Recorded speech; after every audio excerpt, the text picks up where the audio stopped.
Lose.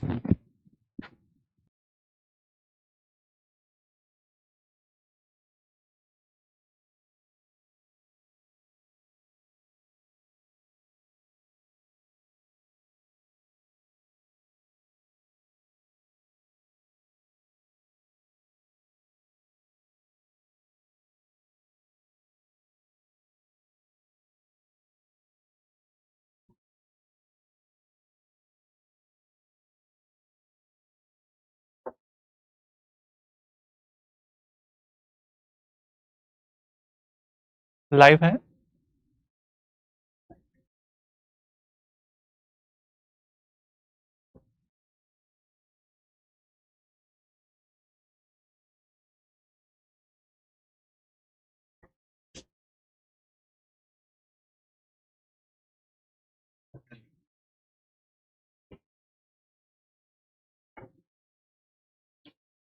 So hi, very good morning. I hope it's all audible.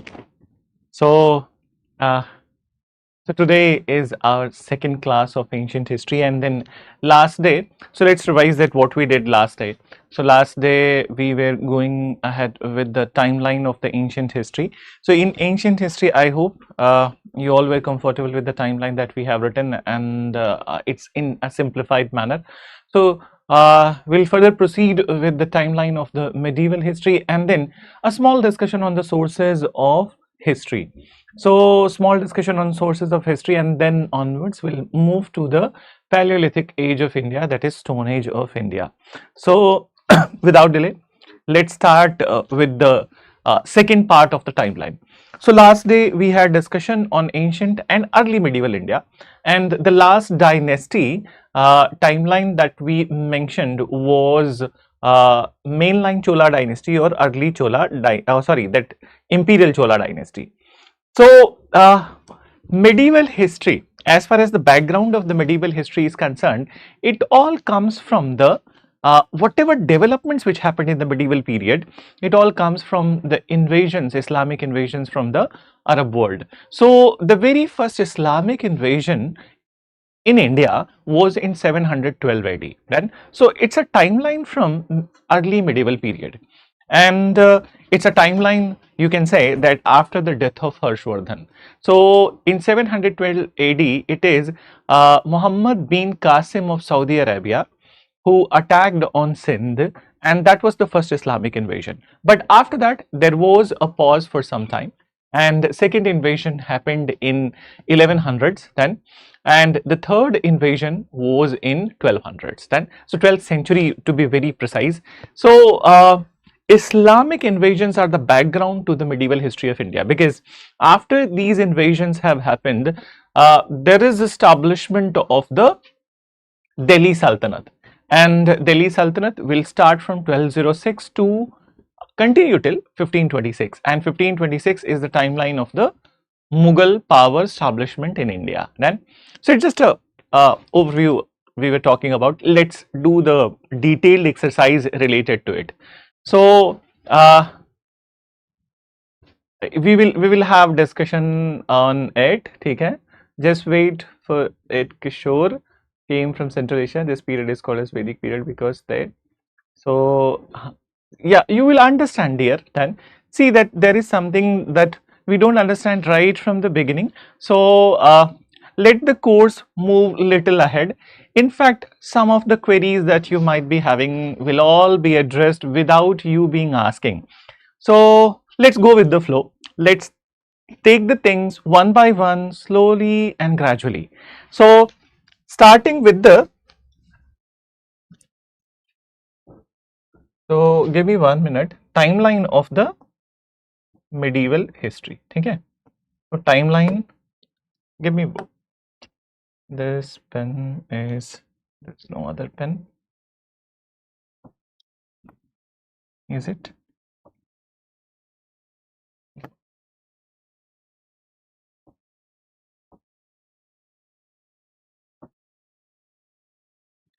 So medieval India, right? But then in medieval India, the background, as I said to you, that it has to be provided, and that background is basically the period of invasions. Then, so invasions, as far as the Islamic invasions of India is concerned, then there were 3 invasions, and you will understand that why, when, how it happened only when we are in the course. So, very first invasion was invasion of Muhammad bin Qasim. Muhammad bin Qasim. And Muhammad bin Qasim was from Saudi Arabia. So, he attacked in 712 AD, and area was Sindh. So, Sindh in today's Pakistan part. So, Muhammad bin Qasim belonged to the Umayyad dynasty of the Saudi Arabia, and he had some grievances related to the piracy of his ships. So, then related to that, he has led an invasion of Sindh in 712.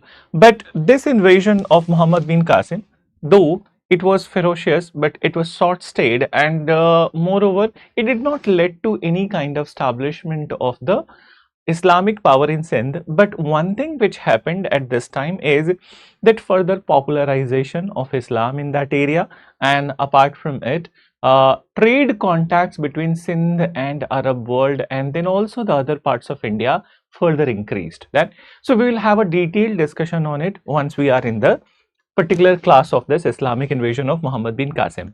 Then the second invasion, Islamic invasion, was invasion of Mahmud of Ghazni. Invasion of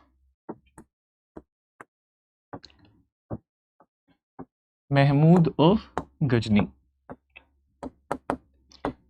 So Mahmud of Ghazni, he was also from the Middle East area, and his base later period it became his base became Ghazni. Ghazni is in Afghanistan, and moreover, his invasion, to be very precise, it started from 985 AD and it continued till 1025 AD. So, Mahmud of Ghazni, he performed, or you can say that he did 17 invasions of India. So, not just one, 17 invasions of India. His invasions led to the destruction of temples also. His invasion led to loot of the wealth also. So, particularly Northwest India and also till Gujarat, that rich people, so as kings and the temples, were deprived of their rich sources. So, his 17 invasions were something like that it is giving some sort of confidence to the other rulers from the Middle East part of the world to further look at the Indian scenario and try their luck in the Indian scenario to establish their power. So, it gave some sort of confidence to the rulers from the Middle East. Now, his death happened around 1030 then, and till 1025 his invasions were there. So, we will have further discussion on him when we are in this particular section of the class. Then the third invasion, Islamic invasion. And why these invasions? Once again, you understand invasions were important for the establishment of the Delhi Sultanate. This is how the new culture, the new thought process and new system of administration is going to arrive in India. So, third invasion was invasion of Muhammad Ghuri. Invasion of Muhammad Ghuri. So, in Hindi, many times people call it Muhammad Gauri, then that's also fine, but then this is what is the name, and it is derived from his name. Muhammad Ghuri is derived from a place then which is Ghurid, and Ghurid in Afghanistan. So, Muhammad Ghuri, his attack started from 1170 AD and it continued till 1206. Then, so 1170 to 1206 was invasion of Muhammad Ghuri. Then understand, meanwhile these Islamic invasions are there, okay, there are many Rajput dynasties which are ruling in the northwest India. So at the same point of time, in between 9th to 12th century, or you can say that till 1210, there were many Rajput dynasties which were ruling in northwest India. So these Rajput dynasties, I'm just taking some names then, like Chauhans of Ajmer, Parmars of Malwa, Tomars of Delhi, then Chandelas of Bundelkhand, and Chalukya Solanki of Gujarat. So these were some of the, and Gehdawalas of Kannauj. So these were the Rajput dynasties which were ruling at this time. And moreover, this last invasion of Muhammad Ghori, so this invasion is leading to establishment of Delhi Sultanate, but after confrontation with the ruler of the Chauhan dynasty of Ajmer, whose name was Prithviraj Chauhan. So that is a very important event in the Indian history, and that battle is called as Battle of Tarain 1192. Though there were two battles, Battle of Tarain 1191 and Battle of Tarain 1192. So in 1192, Muhammad Ghori has defeated Prithviraj Chauhan in Battle of Tarain, and then after informal Turkish rule, because their dynasty, their origin was Turkish dynasty. Then so informal Turkish rule started, and Muhammad Ghori has appointed his trusted slave Kutubuddin Aibak to look after the Indian scenario. And when Muhammad Ghori died in 1206, so then Kutubuddin Aibak declared the foundation of Delhi Sultanate in 1206. So that's how these are the intervening events in between this last and so as the establishment of the Delhi Sultanate. So right now we will just write the timeline, okay? And rest of the parts we will be writing in the classes. So let's move to the next one, okay? Give me 1 minute. So I am expanding in this itself, okay? So establishment of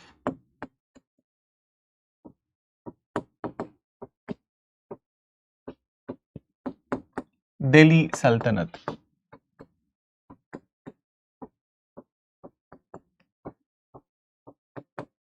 Establishment of Delhi Sultanate. So this happened in 1206 by Kutubuddin Aibak. And so he was the founder of the Delhi Sultanate and he was trusted slave. But understand, when we use the word slave over here slave does not mean the modern connotation of the slave, whereby that what slaves are supposed to do some inhumane work. It is a subordinate position, okay? And moreover, here the meaning of the slave is also that he was under the rule of the Muhammad Ghori, but Muhammad Ghori's favorite person also. Then, and though he is subordinate to Muhammad Ghori, but very trusted. So Delhi Sultanate overall timeline, okay, in medieval. So it starts from 1206 to 1526. So this is the period of the Delhi Sultanate, 1206 to 1526. And in this period, there were many dynasties which ruled in the Delhi Sultanate. The first, which we are going to write, is Slave dynasty, followed by Khiljis, then Tughlaq, then Sayyid, and the last dynasty which ruled in Delhi Sultanate was Lodhi dynasty. So let's write about the dynasties of the Delhi Sultanate. So the very first dynasty, so I'll change the color so that the main theme, main heading is this, and then sub heading of it or sub timeline of it. So very first is Slave dynasty.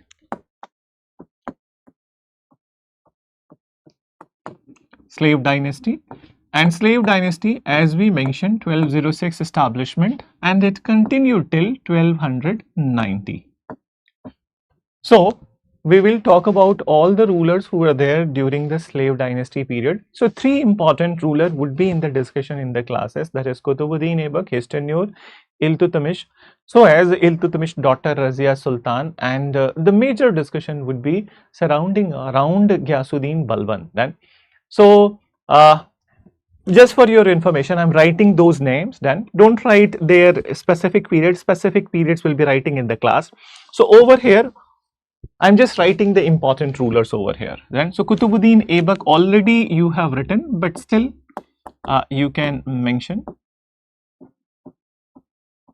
So important ruler. Then after Kutubuddin Aibak, the next important ruler was Iltutmish. Then daughter of Iltutmish, Razia Sultan. And then comes Ghiyasuddin Balban. So these are the four important rulers about whom we will be studying in the classes. Fine. I hope you all are comfortable with that. So let's move to the next part. After slave dynasty,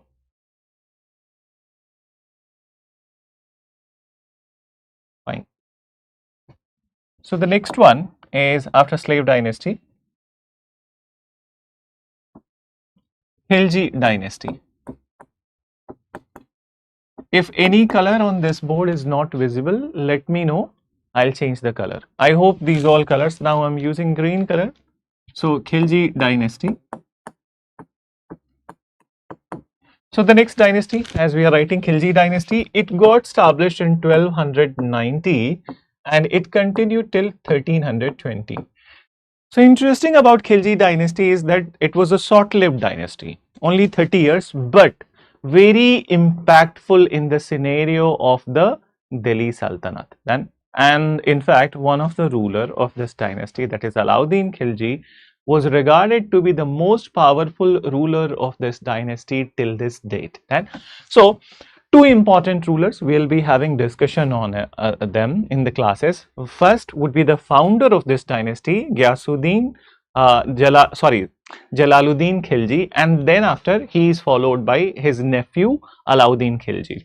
So the ruler part would be Jalaluddin Khilji.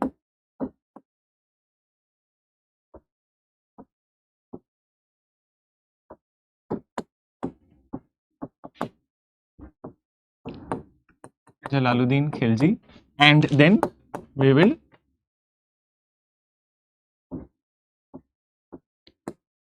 talk about Alauddin Khilji.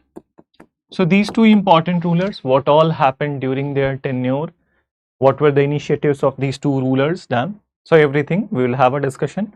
Then after the Khilji dynasty in 1320, the last ruler of the Khilji dynasty was removed and killed by the ministers who were Tughlaqs. And Tughlaqs coming to power, they will be staying for very long duration. In fact, if Khilji dynasty was the short-lived dynasty of the Delhi Sultanate, so Tughlaqs were the longest living dynasty of the Delhi Sultanate. So let's write Tughlaqs.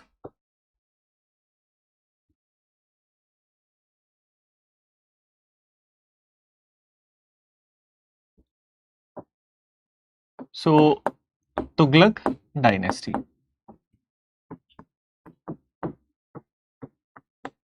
And Tughlaq dynasty came to power 1320, and it continued till 1414. So almost 94 years they are here. And when it comes to important rulers of the Tughlaq dynasty, so it will include the rulers like the founder. First of all, the founder whose name was Ghiyasuddin Tughlaq. Then followed by Ghiyasuddin Tughlaq, after him was the very important ruler of this dynasty, Muhammad bin Tughlaq, and he is followed by Firoz Shah Tughlaq. So three important rulers of this dynasty. We will have elaborate discussion. So the first would be obviously, so you can mention the names of these important rulers. Ghiyasuddin Tughlaq, Muhammad bin Tughlaq,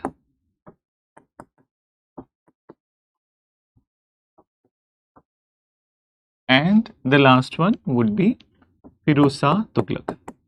So he is not the last ruler, but actually last important ruler.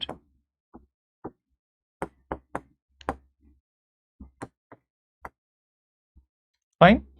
So Tughlaq dynasty. Coming to the next one after this, Tughlaq dynasty.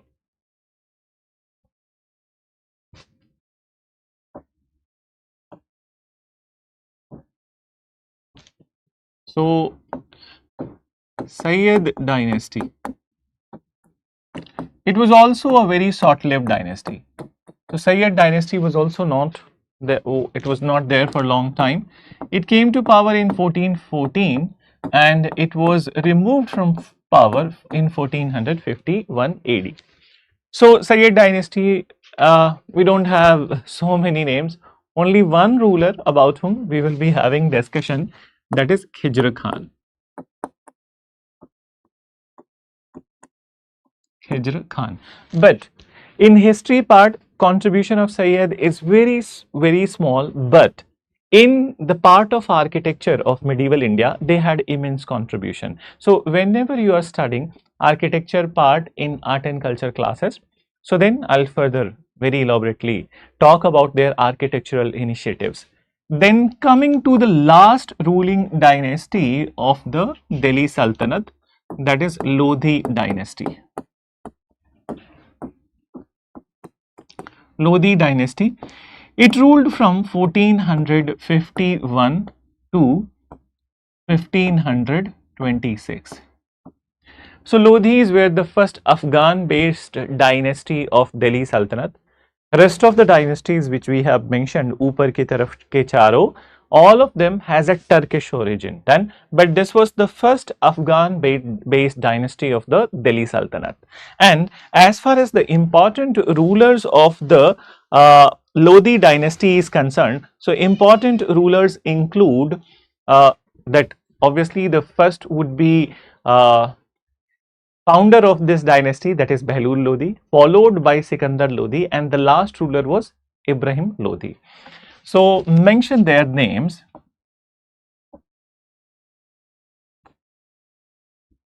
Behlul Lodhi, Sikandar Lodhi,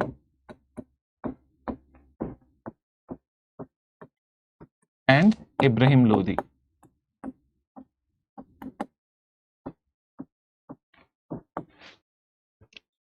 So Behlul Lodhi, Sikandar Lodhi, and Ibrahim Lodhi. And so Ibrahim Lodhi was the last ruler of this dynasty and also the most powerful, but there was something which was written, something else which was written in his fate.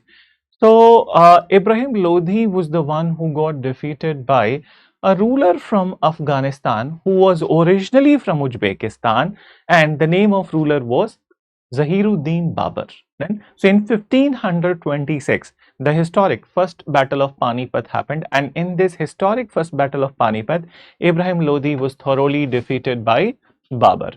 So it's an interesting battle. Once we are in that topic, we'll have a discussion that there was an unequal scenario when we look at the armies of Ibrahim Lodhi and so as the Babur. So Ibrahim Lodhi's army had more than 1,20,000 soldiers. On the other hand, only 1/10 of the size was there in the Babur army. Hardly he had 12 to 13,000 soldiers in his army. But despite he having less number of the soldiers, he was able to win this battle because of his strategies and new weapons that he has come up with in India. So let's write that event also. You can mention first battle of Panipat. First battle of Panipat. And it happened in 1526. So this battle you can also mention was between Ibrahim Lodhi versus Zahiruddin Babur.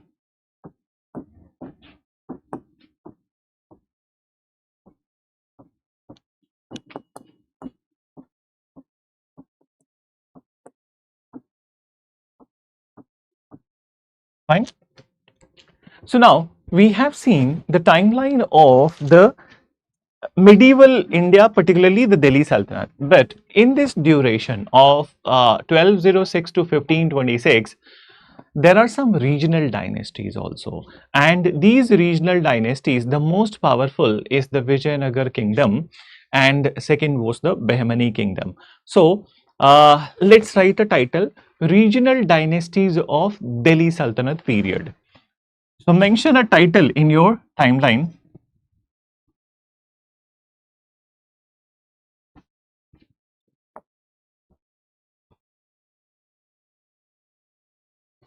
Regional dynasties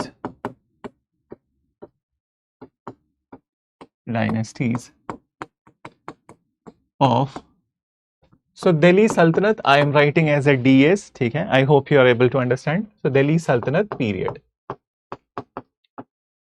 So in the regional powers of India, the most important was, as I said to you, was number one is Vijayanagar kingdom.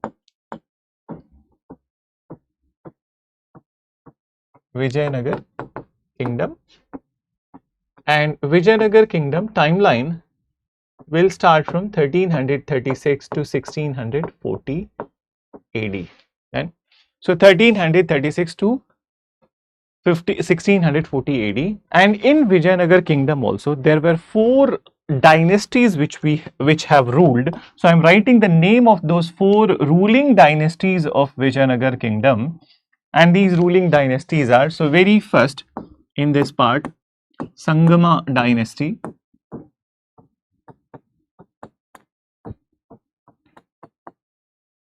After Sangama was followed by Suluva dynasty.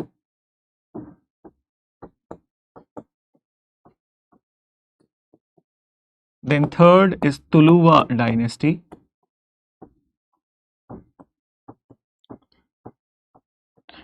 And fourth is Aravidu dynasty.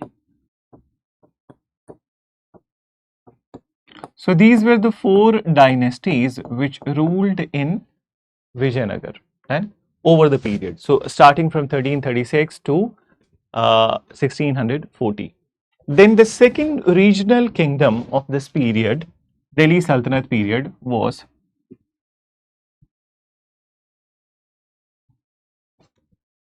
I hope you have already written. So second period was Bahmani kingdom.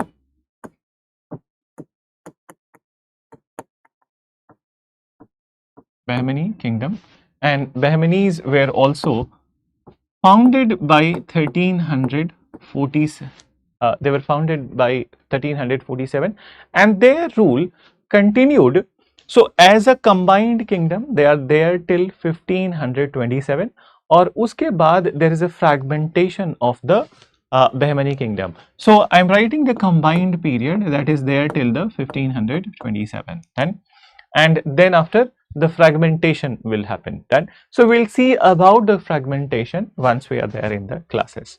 So that's about the Delhi Sultanate timeline. Now we are done with the 1526 till the 1526 period. After 1526 is the period of the Mughal and Mughal Empire in India. But then there was interregnum, meaning that for a shorter duration there was some another dynasty which was ruling in the erstwhile ruled area of the Mughals. So that is the Sur dynasty of the Afghanistan. So let's start with the timeline of the Mughals, and also we will write about the Sirsa Suri's tenure. So now you just write a new title over here in the timeline part.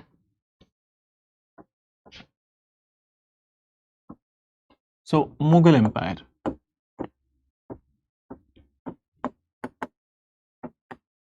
Mughal Empire. So 1526 to 1707. Now, as we mentioned earlier that 1526 there was this battle, first battle of Panipat between Ibrahim Lodi and Zahiruddin Babur, in which Ibrahim Lodi was defeated by Babur, and it led to the establishment of the Mughal. But understand Mughal Empire or Mughals were just one dynasty, and in Delhi Sultanate there were 5 dynasties which ruled, but in Mughal period it is just one dynasty which is ruling, and the rulers are Babur, Humayun, Akbar, Jahangir and Shahjahan and Aurangzeb. So these are the rulers that we'll be studying. But as I said to you, कि बीच में there was one period whereby Humayun is ousted. He has been defeated by Sher Shah Suri, and Sher Shah Suri ruled for 15 years in the period of the Mughals. Then, so let's write. So the very first ruler from the Mughal dynasty, obviously Zahiruddin Babur. Then, so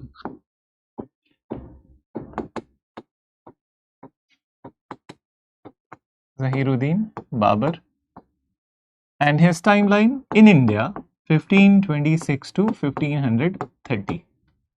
Then in 1530, when Zahiruddin Babur died, so his son Humayun came to power. Humayun is ruling from 1530 to 1540. But there is an interregnum, okay? And interregnum means that there is a kind of upheaval done over here, and Mughals are removed from power from India, and Sur Empire got established. So Sur Empire got established in 1540. The Sur Empire 40 to 1555. And the most important ruler in Sur Empire was Sher Shah Suri. So his initiatives are followed even till this date. So we'll see in the classes. And you need to remember that Sher Shah Suri was also, or the Sur dynasty was also, an Afghan-based dynasty. After the rule of the Sher Shah Suri is over, so let's understand one little part of the Humayun. So Humayun was the one who was defeated by Sher Shah Suri, and after getting defeated, Humayun took refuge in Iran. He was there for near about 13 to 14 years in Iran, and then in 1555 he returned back to India, and with the support of the Iranian ruler Shah Tamashp, he has defeated the last Suri ruler and re-established Mughals in India. So once again I am going to write Humayun.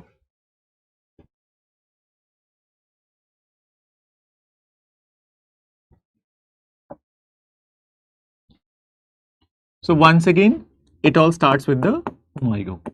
And second tenure of Humayun is 1555 to 1556. So unfortunate death of Humayun happened when he fell from the stairs. Right? So in 1556 he died. But then after the death of Humayun, there was one minister of the Afghans who once again recaptured power from the Humayun in Delhi. Particularly in Delhi, Mughal rule ceased to exist. And who captured this power? So power was captured by one of the cabinet minister of the Afghans. His name was Hemachandra. So Hemachandra has established power. Then it led to the second battle of Panipat in 1556, and this battle was led by Mughal general Bairam Khan, and Akbar was declared to be the emperor. So under the Akbar was operating under the regency of Bairam Khan, and it is Bairam Khan who is fighting with the Hemachandra. So in second battle of Panipat, the result was similar. Mughals were victorious and Hemachandra was defeated and killed. Then Akbar is becoming the emperor of the Mughal Empire in 1556. But it is to be remembered that Akbar's age was, he was just 13-year-old when he ascended to the Mughal throne. So I'm just writing the event also in this part. So event would be second battle of Panipat. So over here I am writing second battle of Panipat 1556, and between whom also we can mention over here then. So Mughal general Bairam Khan versus Hemachandra. Hemachandra is also, his name was also, he was also called as Hemu. Then after this victory of the Mughals, Akbar is coming to power. So Akbar's tenure is from 1556 to 1605. Then after Akbar, his son Jahangir is coming to power. Jahangir 1605 to 1627.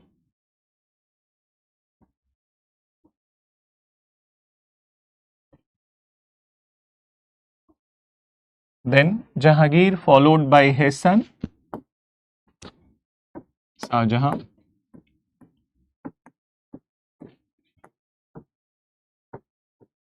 (1627 to 58).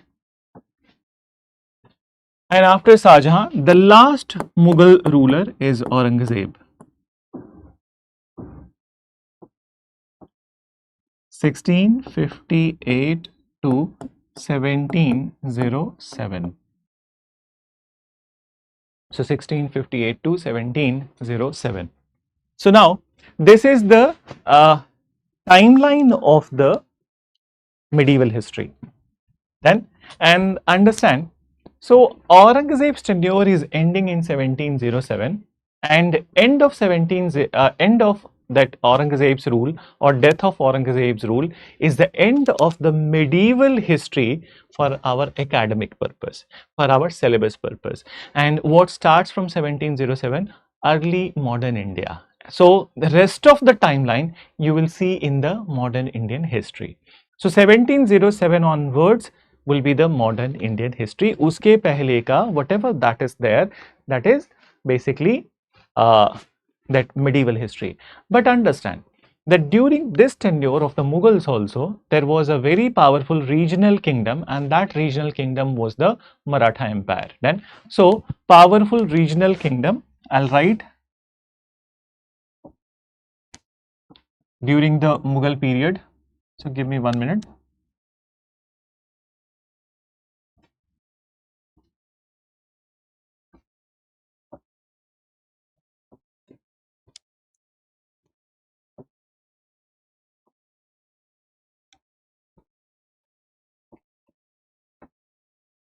Maratha Empire. It's not functioning. Just give me 1 minute.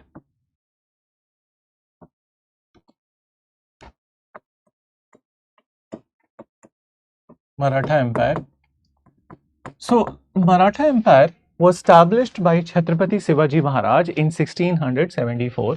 So it continued 1674 then until 1707. We will study as a part of the medieval history.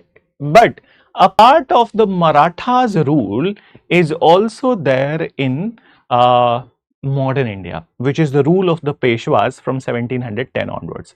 So yahan pe in this section what we'll be studying life and times of the Chhatrapati Shivaji Maharaj, and so as the what happened after that then, so and his confrontation with the Aurangzeb. So let's write that Chhatrapati Shivaji Maharaj.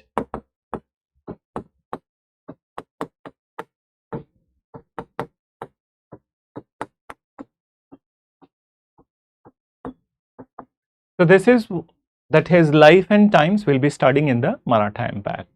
Now this is what is all about the timeline of the ancient and medieval history.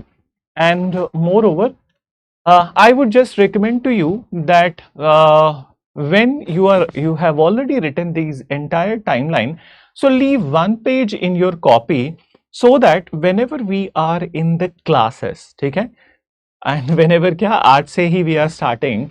So what we'll do that we will be further adding little bit of the things in this timeline. So नीचे की तरफ सिर्फ एक page छोड़ दो, just leave one page in your copy, and now we will be starting with the course. ठीक है? So I hope all well, all good, and let's start with the themes. So the very first theme now. So I'm just moving to a new page since timeline is completed. So when I'm looking at, just let me tell you, last day I brought this particular new NCRT, and there is so much of debate and discussion on the new NCRT. So in this new NCRT, in class 6-1, the very first chapter which is mentioned is the sources of Indian history. So let's understand, we are starting with the sources of Indian history part, but it's not something like a big discussion. इसमें you need to know that what all sources we refer for understanding the history, reconstructing the history, and then further developing our understanding of the history. So sources of history is very well mentioned in this class 6 NCRT, and as per the old popular notion, there are some new things have been incorporated in the sources of history. So Kishore, this is just for the ancient and medieval history. The modern history timeline would be, if I am coming from the for modern Indian history, if my classes would be planned, so then only it will be done. Then, so you have to wait for it. Then, so I have done it, that ancient and medieval, but modern, when the classes will start, only then you will be having a fair idea about it. Then, so let's understand. So sources, you can write this as a title, sources of Indian history. To write a title, I'm writing in the middle. So you can also do one thing, that you write this in the middle of your copy. Suppose, let me take one A4 page, and there isn't one. I think there is one. Give me 1 minute. So what you do, that this is the A4 page, and ये बीच में, ठीक है? Just write in this middle part sources of Indian history, and rest of the parts will be writing over here in a flowchart manner. Then, तो इसमें dictation की ज़रूरत नहीं है. Whatever I'm going to write over here, that would be enough. Then, and later on, when we are, suppose that in sources of history, if I am mentioning that there is a foreign traveler, अभी लिखना नहीं, ठीक है? There is a foreign traveler who came at this particular point of time, then he has mentioned this, that, what. So these all will be covered in the particular dynasty. Here only we are going ahead with the flowchart or thematic pattern. So mentioned in the middle, sources of Indian history. Sources of, give me 1 minute.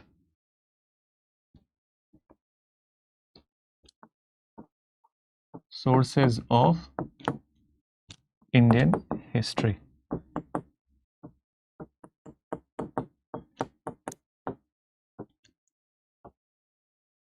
And I always love it to be bracketified. So there would be 4 type of the sources then. And these 4 type of the sources, let me write first, and one by one I would be explaining to you. So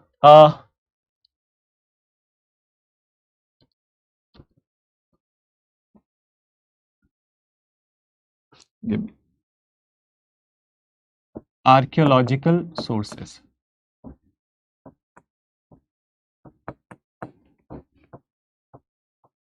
So archaeological source bar bar repeat नहीं करते हैं, ठीक है? Then literary sources. Literary sources, and so as archaeological, literary sources, so as artistic sources.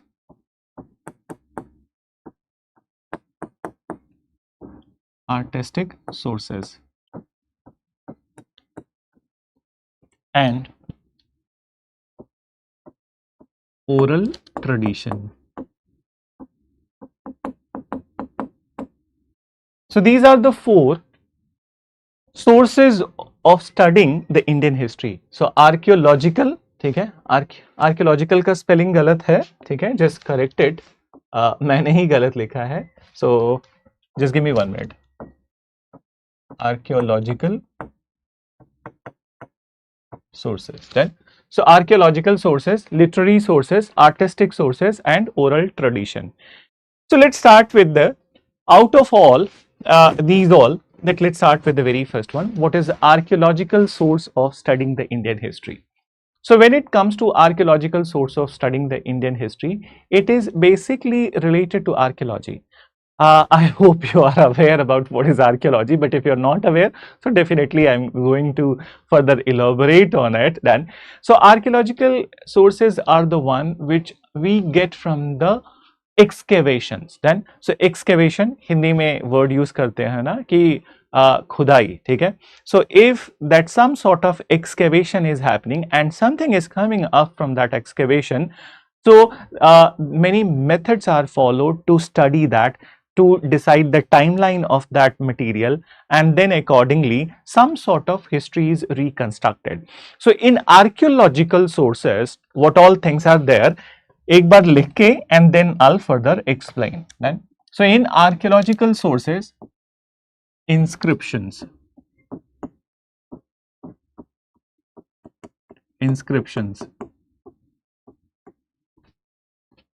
then rock edicts,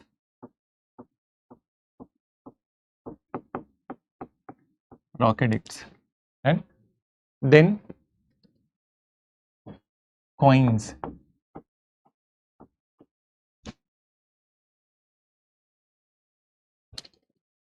monuments,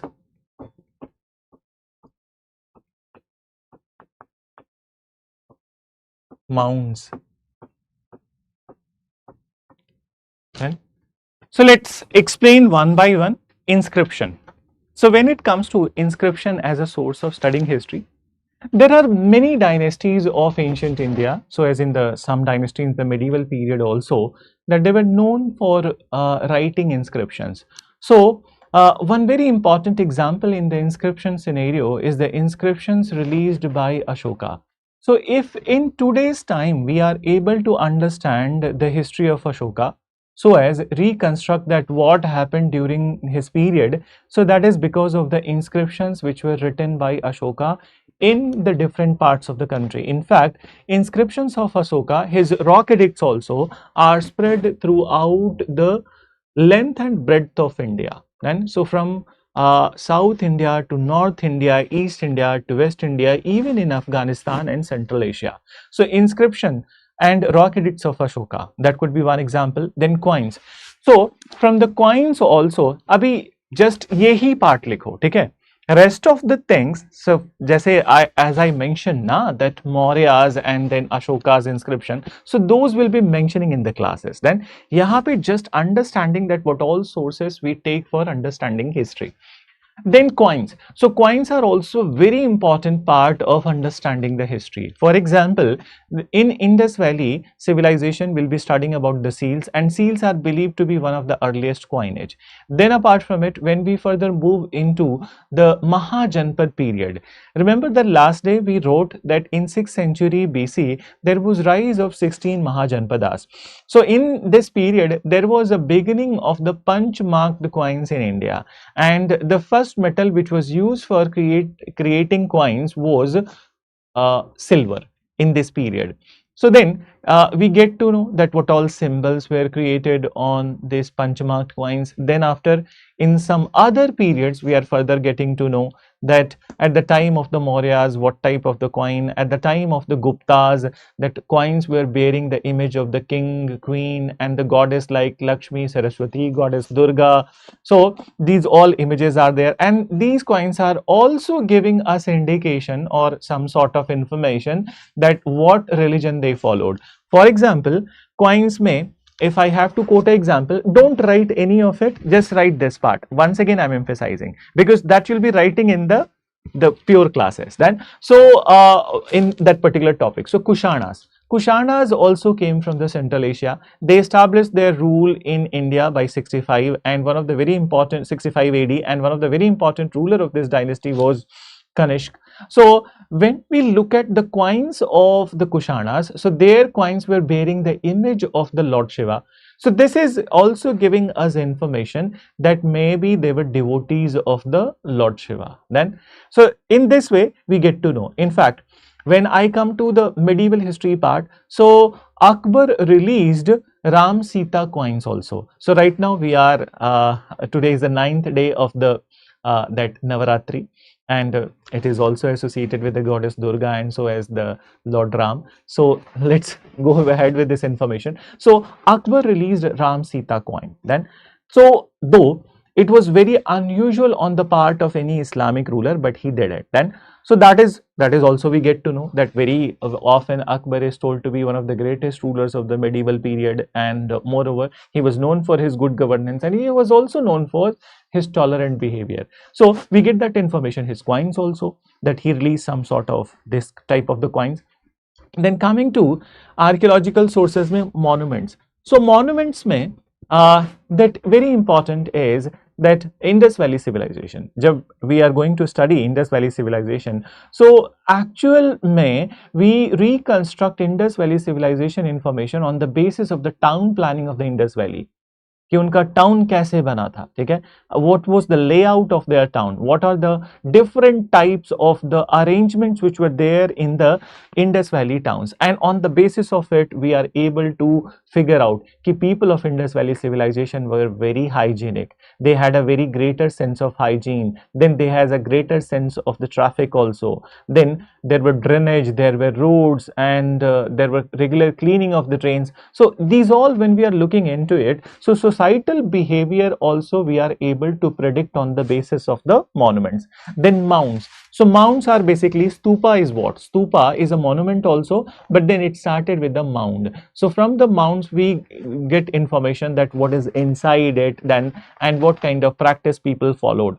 So summing up this, that these are the archaeological sources. So one source of understanding the history is this archaeological. Now come to the next one, नीचे के part में what I have written, artistic sources. So what are the artistic sources? Let me write first that artistic sources of the history. So artistic sources में first तो I'll write paintings.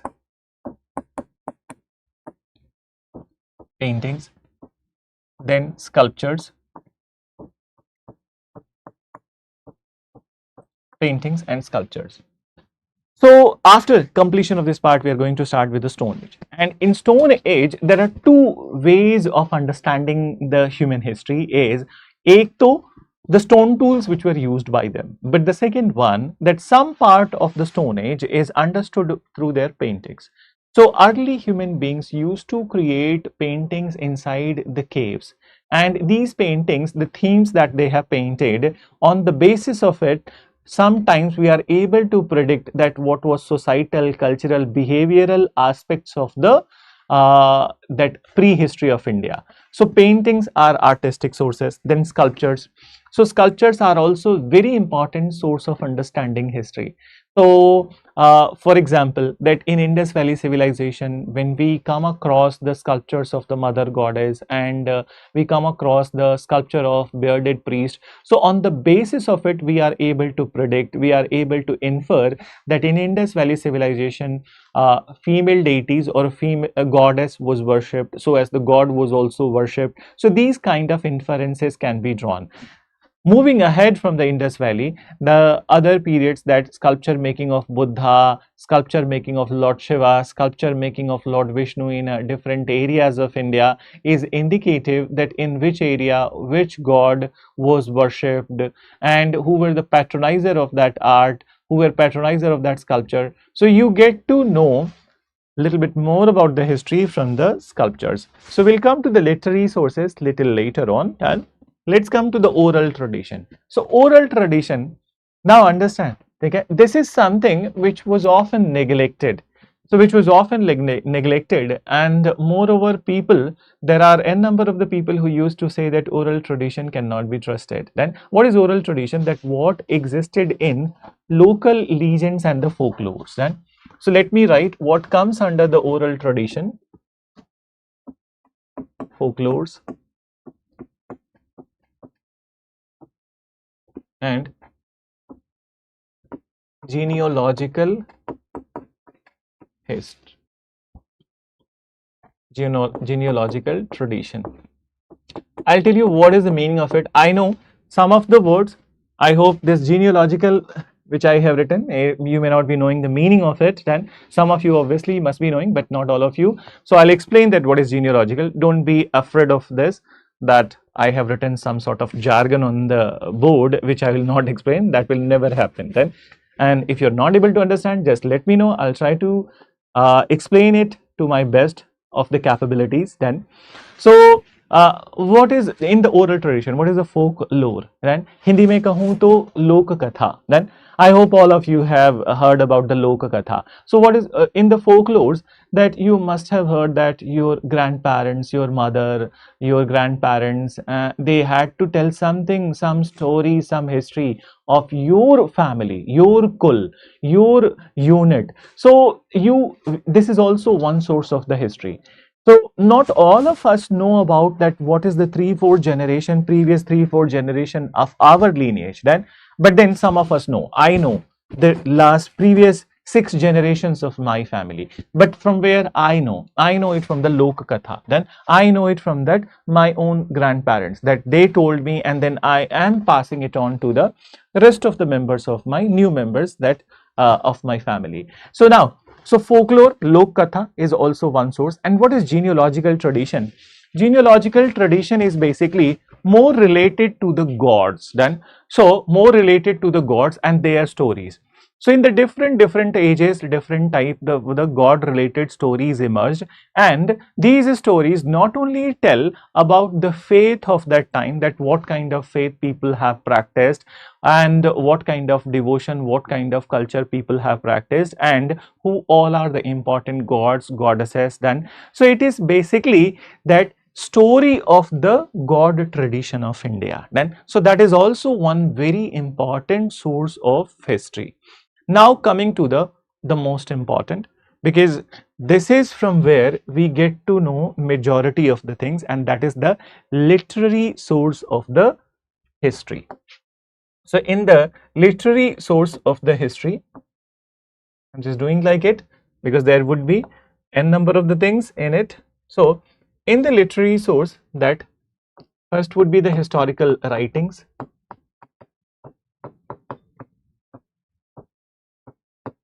Historical writings, chronicles,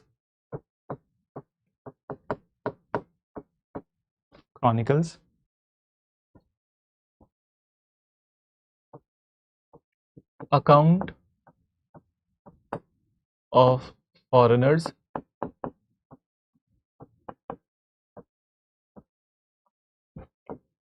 travelogues,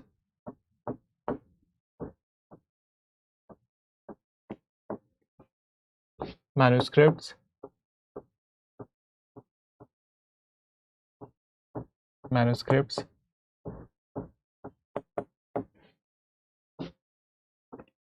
Vedic literature,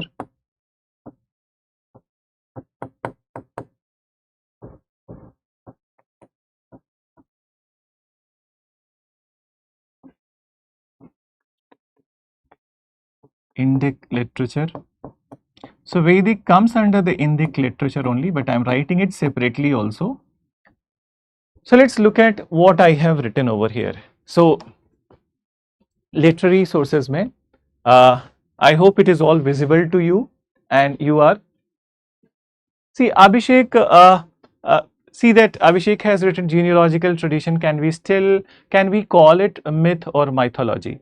So this is what is the debate, my dear, that many a times that people who are the non-believers, they call it myth, then, and the people who are believers, they call it as a history. Then so it is just the question of the faith. Then And suppose if I'm a believer, then so I would not say it to be myth then. But if there would be a non-believer, so who will call it as a myth then? So it all depends on the perception. But the point is that it cannot be neglected, it cannot be discounted, that whatever that exists as a genealogical source of history cannot be scrapped and it cannot be discounted, because it is an important source in whatever form. So I would differ that I would not call as a myth, because there are many truths which are beyond our own knowledge. Then there are many things that we don't know,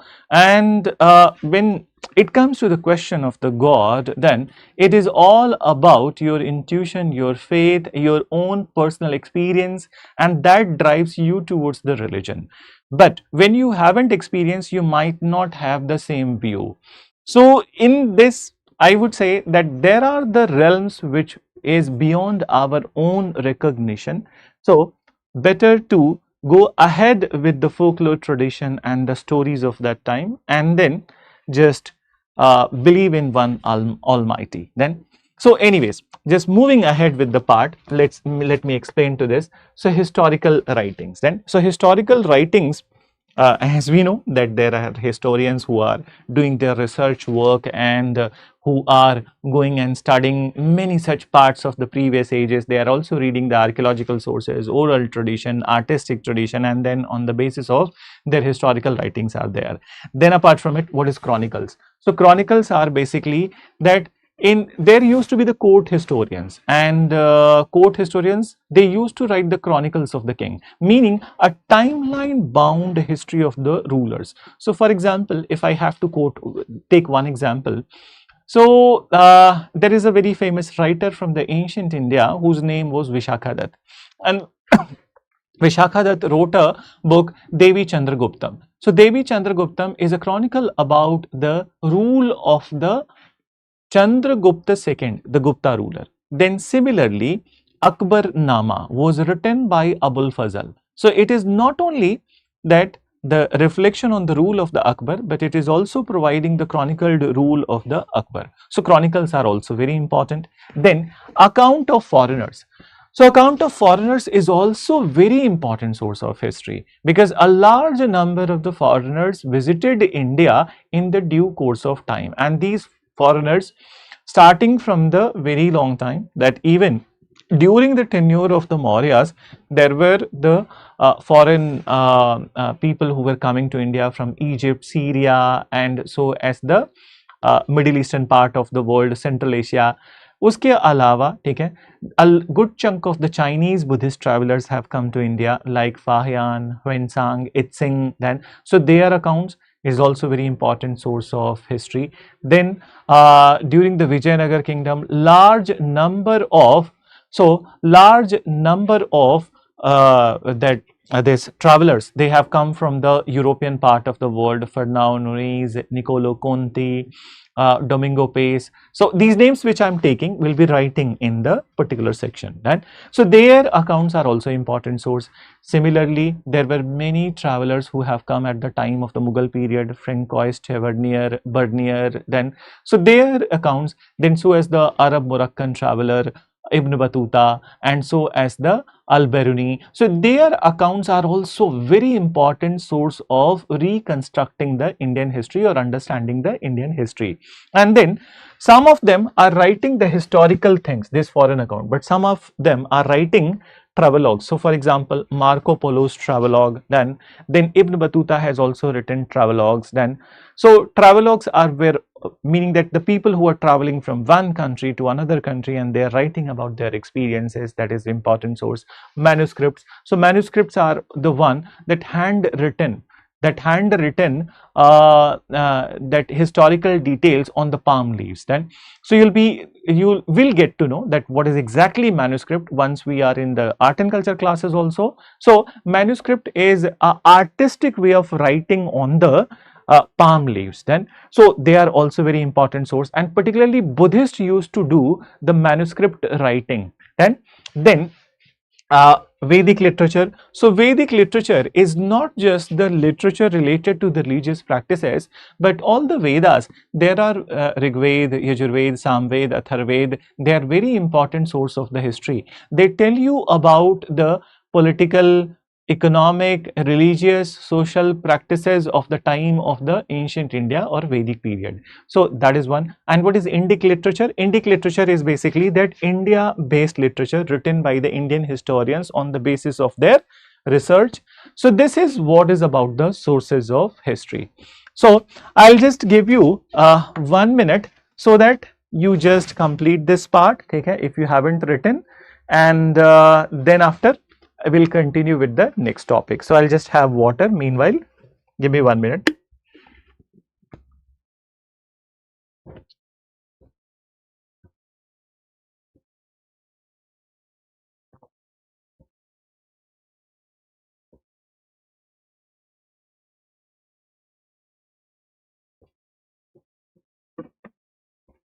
So once you are done, let me know.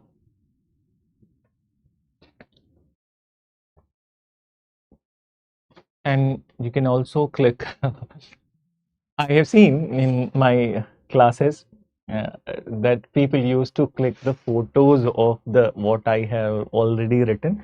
So if you're watching on your mobile or your iPad or basically laptop, you can take a screenshot also. Then, and I would just request one thing to you guys, all of you. This is uh, purely personal, my own experience. I believe that when we use multiple colors in writing the things or maybe in highlighting, so the picturesque memory would be much more stronger than you are writing in one just single color. So use multiple colors if it is possible for you. If it is not possible, that's fine then. But when you are revising the sections, so then you can use the multiple colors and flowcharts and these kind of mind maps. They are very helpful in revision, because in the last week of the exam, suppose if 25th of the May is the exam, and what you would be revising in last 10 days, that is 15th of May to 24th of May, so you can't revise entire book. So in that particular situation, if you're going through the flowcharts and the mind maps, so your revision would be very quick. So develop that kind of attribute then.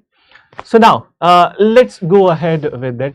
So I hope all of you are fine with this. And so now I'm going to start with the Stone Age of India, and I'll be giving you a little bit of dictation. So as I said to you that the classes of mine would be purely traditional, done whereby I'm sharing stories with you. I'd like to write the things on the board, and then after I would give you a fair enough dictation also, because I believe that if you are attending a class and if you're not noting down anything, then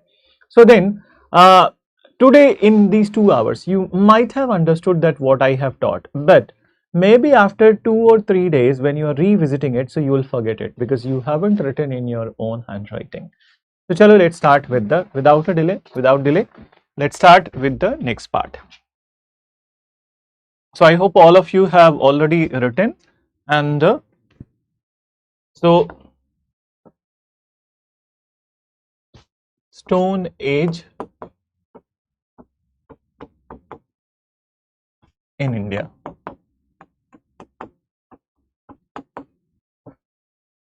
Stone Age in India. Then, so now my question to you, Abhishek, I'll try then. So now since we are starting the course, so there would be no difficulty, and each and every word that we are going to write, you will have a single line definition also. So don't worry about there. So now Stone Age in India. So I would like to ask a question to you that do you have any idea that how old is planet Earth? Right? So in geography, you might be studying that formation of the stars and the new star, blue star, and then formation of the new planets. But when it comes to planet Earth, so how old is it? And another thing that I might be using some terms from the geography for writing this introduction part, this is basically geological time period. So geological time periods, whenever you are studying geography and the fundamentals of the physical geography NCERT, so usme very first chapter is all about the different geological periods. Then, so let me tell you that it is believed that the planet Earth is, yes, very good Piyush, then that 4.6 billion years. Then, so Earth is believed to be that emerging 4.6 billion years ago.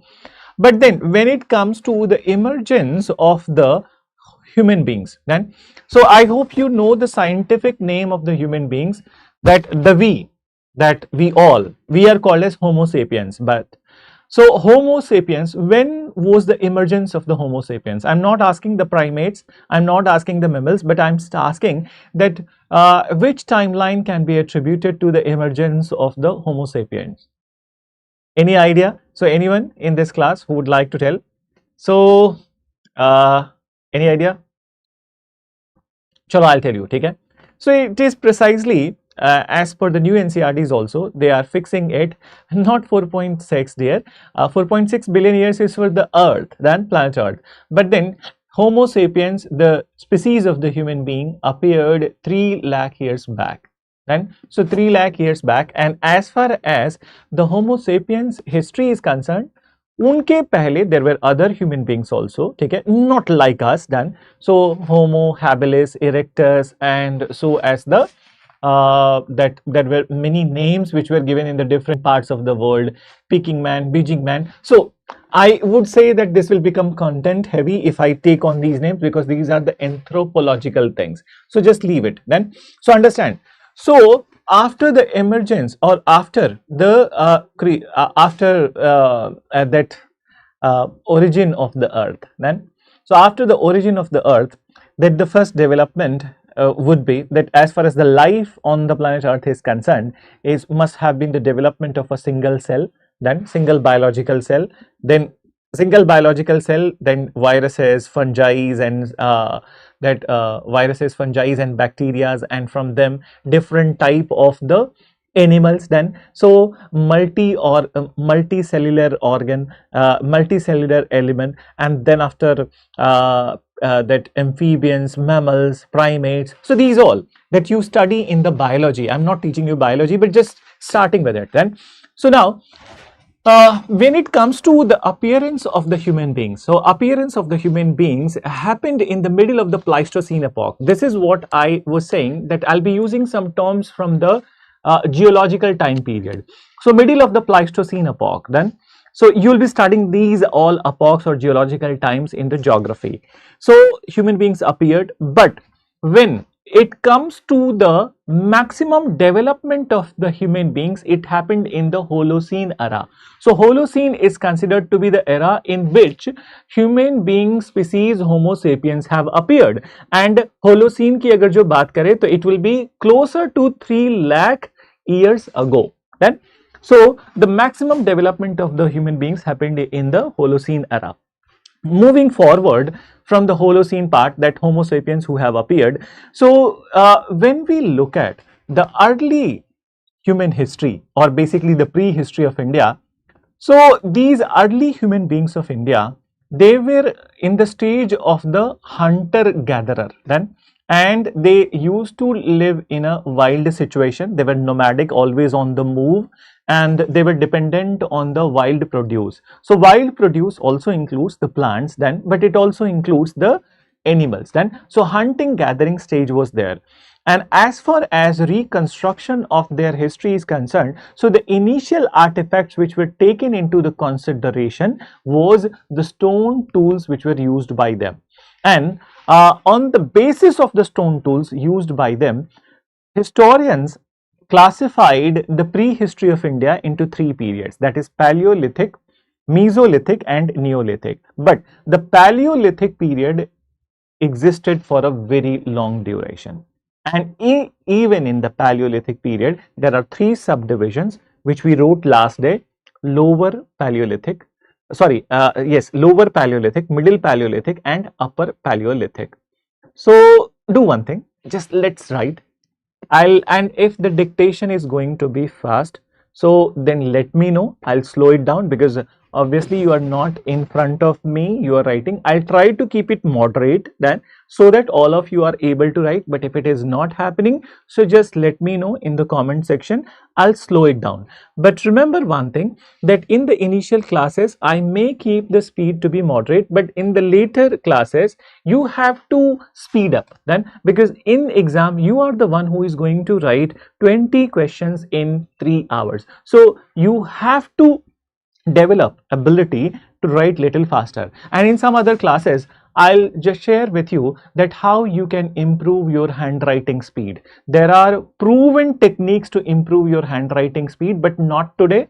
Let 3-4 classes pass by, and then after I'll share those techniques with you then. So just let's do the beginning of the dictation. So mention, okay? So start with that, and important words, their spellings I would be writing on the board. You can just check on the board if some word I have mentioned in the dictation, so it will be there, you can see over here then. So mention, write that planet Earth appeared 4.6 billion years ago.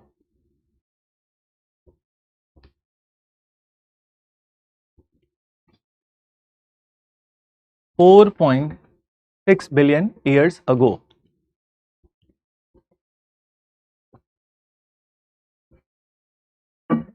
Then mention, as far as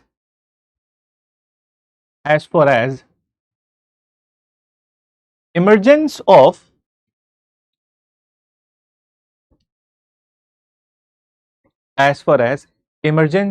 human beings is concerned, as far as emergence of human beings is concerned,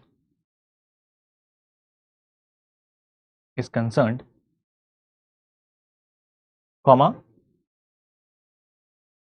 they appeared in the middle of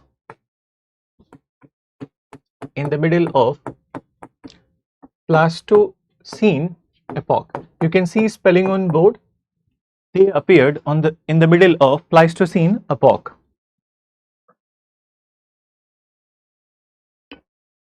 Pleistocene epoch. Then mention,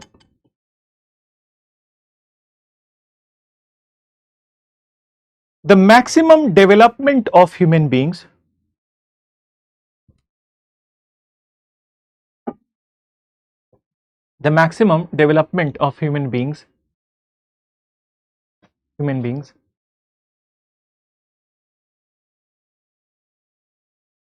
happened in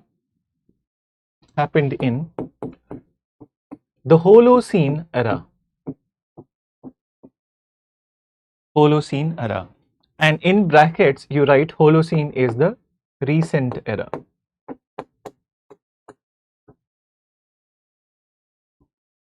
Holocene era.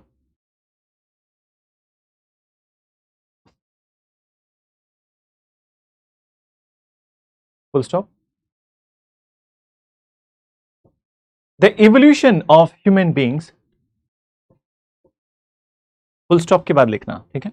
The evolution of human beings started from primates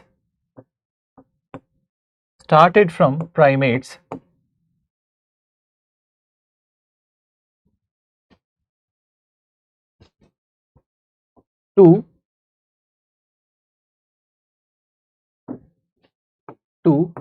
Homo erectus,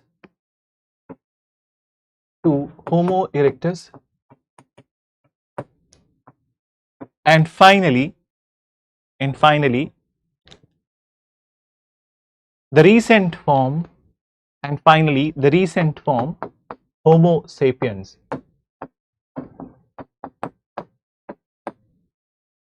And finally the recent form Homo sapiens.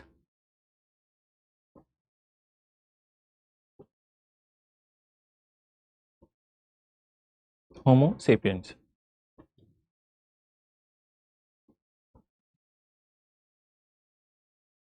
Full stop. Mention.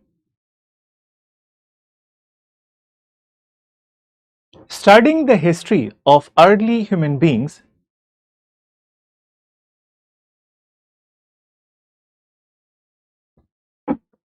studying the history of early human beings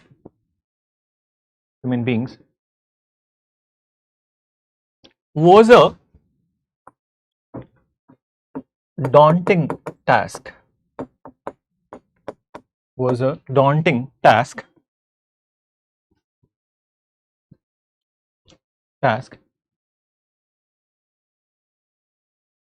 but over the period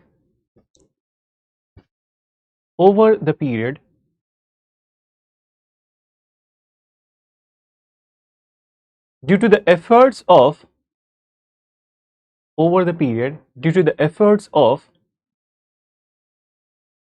archaeologists,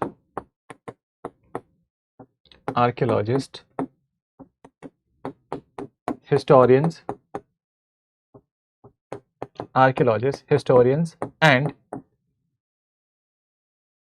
and with the help of scientific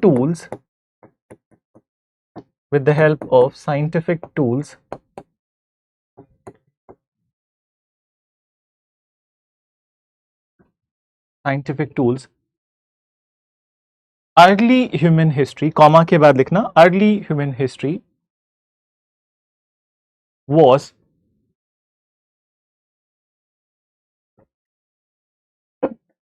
unraveled. Early human history was unraveled.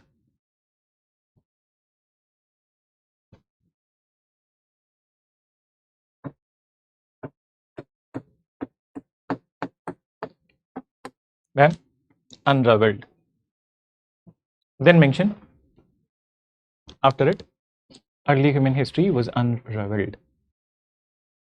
After it, so Piyush, that's what I said dear, that in geography जब भी classes होंगे, so the teachers will define that epoch, era, then so epoch is like a bigger term, then for the time being that it is a bigger term, it's an umbrella term. So एक epoch के अंदर बहुत सारे eras होंगे, Crustacean, Holocene, then so it is just like कि century, millennium, ठीक है? Millennium क्या होता है? Millennium is 1000 years, ठीक है? And what is century? Century is 100 year and decade is what? 10 year. So epoch is a bigger period and उसके अंदर आएगा era, ठीक है? And then after the other classifications are there. So and Shivani, yeah, definitely, and I'm thankful that you reminded me. So I will definitely tell you the difference between the BC and AD and how the calculations are done. So let's write this first portion, then I'll go to the that BC and AD differentiation. Then, so what you have written? What is the last point? That unraveled. Then इसके बाद लिखो, just write after it. Mention that the early human history of India. The early human history of India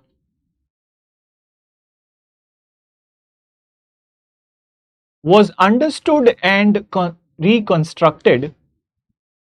The early human history of India was understood and reconstructed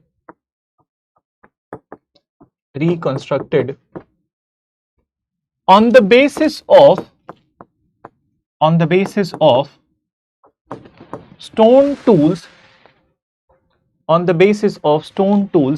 used by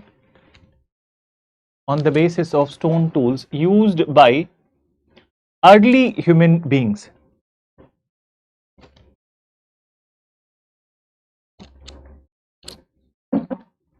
Stone tools used by early human beings. Further,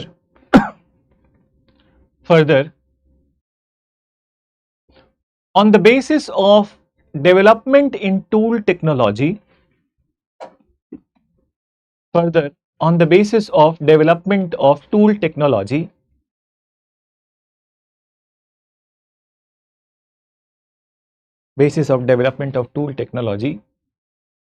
early human history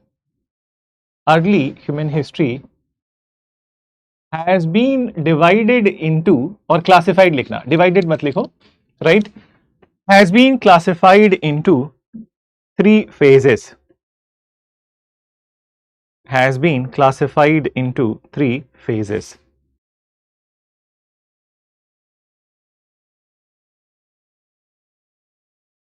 Fine.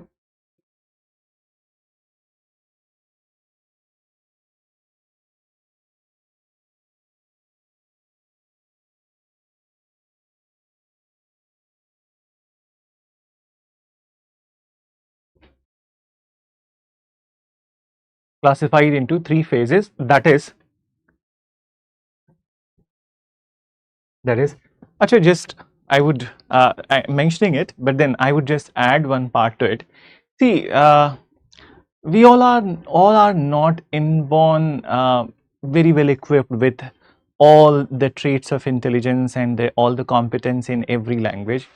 See, it is the concerted efforts, your perseverance, and so as your uh, uh, I would say that enthusiasm to learn the new things makes you better. Then, so always be ready and be little bit enthusiastic about learning the new things, be it language, be it new information, and that's how we improve on the situation where we are. So I believe that our competition, when you are preparing for any exam or when you are in any life situation, your competition is only with you. Then you compete with the others. So you have to improve day by day. So for example, that what you are today, if you are improved little bit, if you add some information in your knowledge today, so tomorrow you are little bit more better than the last day's information. So you have to improve in your own personality day by day, and your first competition is with you, not with the others. So anyways, so just mention the part. So that is, so the three periods you write, I'm writing on the board, that is Paleolithic age, Paleolithic age, Mesolithic age, and Neolithic age. So Paleolithic age, Mesolithic age, and Neolithic age. So these are the three ages. Fine. So you can write a title, Paleolithic period or Paleolithic age, as a title, and we'll go with the flow of the Paleolithic phase. But as Shivani asked, that difference between the AD and BC, and then how we do calculate this thing. So very beautifully explained in the new NCRTs also. And so I have seen this, that in all my 15-year experience of teaching all over India, most of the cities, when there was no online education and we used to travel a lot. So one basic query was that difference between the BC and AD, and then how the calculation of the years are done. So we'll start with the, once again we'll start with that this Paleolithic part, but let's understand BC and AD. So give me 1 minute. So the old terminology which was used, so the full form of the word BC is before Christ, then, and full form of the word AD is Anno Domini. So I have seen in some of the classes people are saying, when I do ask that what is the full meaning of the AD, so they say that after death. Right? So before Christ and after death, there is nothing like after death, that is Anno Domini. So let's understand. See that this terminology, which is used very preferably, very frequently in the history books done and in the calendars. So this is basically a Christian terminology. Then, so this terminology has been devised by the Christian world. Then, and since it is all related to the Christianity, then. So before Christ, अब ये word अपने आप में ही this is telling you that before the birth of the Christ, all the years were called as BC. So before the birth of the Jesus Christ, all the years were called as BC, and AD is Anno Domini. Then so Anno Domini का मतलब, its original meaning is in the years of Lord, or in the years of the Jesus. So what does it mean? That before the birth of the Jesus was BC, and after the birth of the Jesus it is Anno Domini, meaning he is the Lord, and those who are in the years of the Lord or the Jesus Christ. So it is indicative of the years of the Jesus Christ. Then so AD is starting with the birth of the Jesus Christ, and what existed before AD, that is the before Christ. Now when it comes to calculation, so I will give you a one question actually, and you will have to tell me that how much year is in between. So for example, then first I would ask, because I need to know that what is your understanding, and then accordingly I can further give the information related to it. So suppose that, not suppose, this is the year which is believed to be 563 BC is believed to be the year of the birth of the Gautam Buddha. So this is the year of the birth of the Gautam Buddha. Then, and right now we are, if we go by the Christian terminology, so this is 2025 AD. Then, so tell me how many years are in between, okay, birth of the Buddha and today's year, that this calendar year of the 2025. So how many years are in between Gautam Buddha's birth and so as the 2025? So I would just wait for your answers in comment section. Please let me know कि क्या answer सब लोगों ने figure out किया है इसके बारे में. So how many years are in between this 2025 and 563? So I'll give you a formula of calculation, but just only when you have already done this, you have already posted your answers.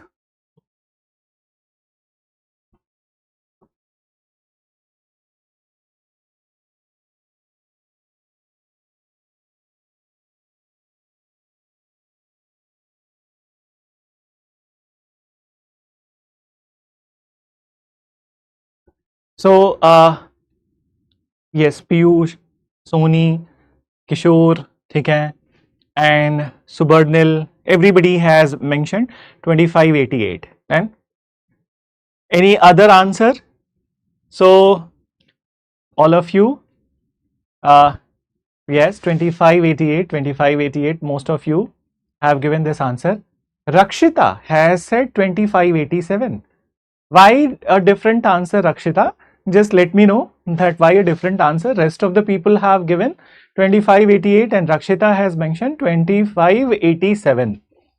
So and Kumar Sai has mentioned 2462. Okay, so I'll tell you the answer later on, but just I'm waiting for some other answer. And Rakshita, if you have any explanation, so you can let me know.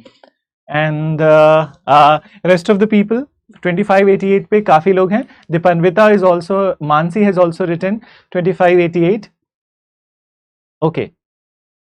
So Sazia has mentioned 2588. Then fine, good.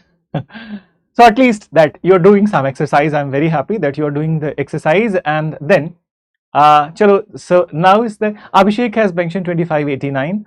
So Abhishek has also mentioned a different answer. So Abhishek, what is the logic behind it? Can you tell me then? And Sagar has mentioned 2586. Sagar has also mentioned a different timeline. Okay. Chalo. So now is the time, since I have got many answers then, so I'll tell you the right answer. The right answer is Rakshita's answer. It is 2587. Then, so it is 2587. I also did my own calculation in my phone, and then that is 2587. So how it is done, I'll let you know. अब मुझे explain करने में इसको अच्छा लगेगा, and then it will be better for you to understand. Cause of 0 BC. So Abhishek, that is the, so you are doing great favor to me, Abhishek, because see that this is what is the normal logic, that there would be a 0 in between then, but actually that is also the caveat that there is no zero in between when it comes to the calculation of the AD and BC. Then, so there is no zero in between. Then, so Abhishek is going with the pure mathematical logic, and I want that this must be written. So thank you, Abhishek, for writing it so that I can explain. Then, so the formula I'll tell you later on, but let me go with the flowchart, that linear diagram part. Just give me 1 minute.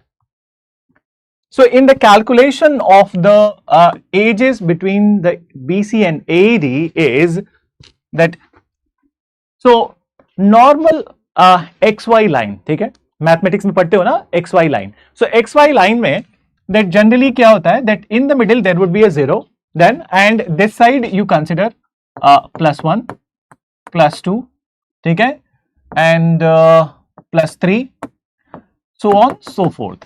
On the other side, so this is normal XY line, then other side -1, -2, -3. So this is the normal XY line in mathematics, but so मैं यहाँ पे लिख भी दे रहा हूँ normal maths XY line, then but in calendar this is not the system which is followed. So in calendar, what is the system which is followed? So ये जो line होगी, ठीक है, this line would be, and so this line would be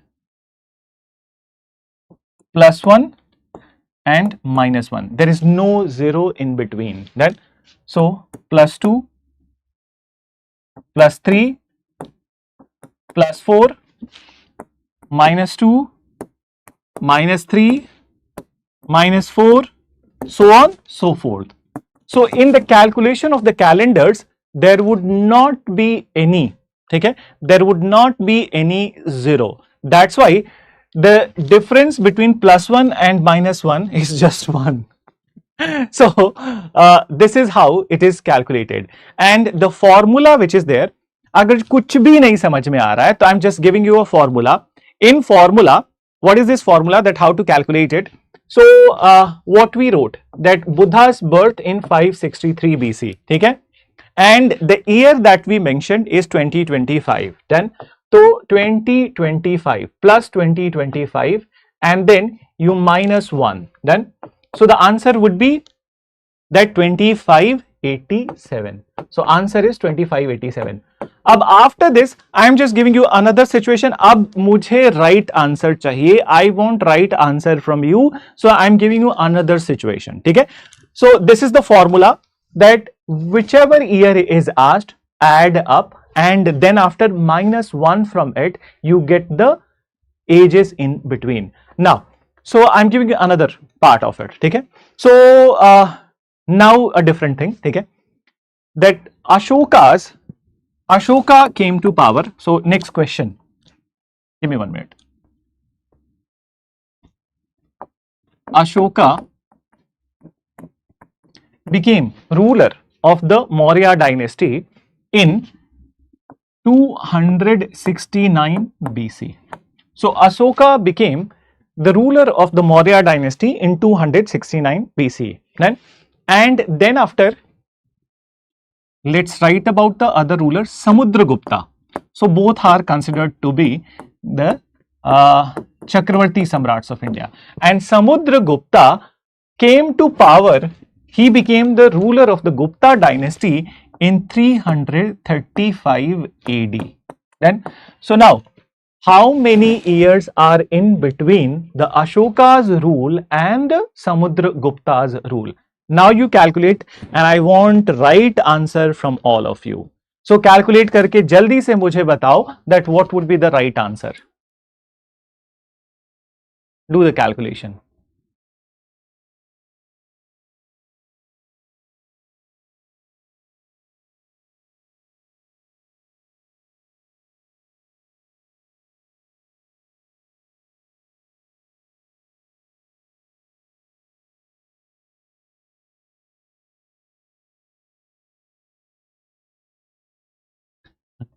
Abhishek, once again you missed. Yes, right. Now right. Yes. Tony, Mona, I hope now you guys have understood. मुझे ये भी बताओ that you guys have understood everything, okay, that I was mentioning. So this is how you will be doing the calculation. Now, so since I'm able to figure out that you all have understood that how it is calculated. अब आगे बढ़ते हैं. What is CE and BCE? Then, so CE और BCE क्या है? That BC तो था before Christ and AD was Anno Domini, which means in the years of the Lord. And which Lord? They are saying it as Jesus Christ. So now let's come to the next part. That is, give me 1 minute. And that, sorry. So what is C and CE and BCE?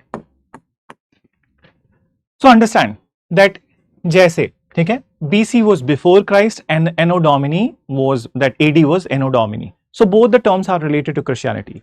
But understand, we live in the world which is whereby that the Earth's population, it is believed to be more than, now it is 8 billion.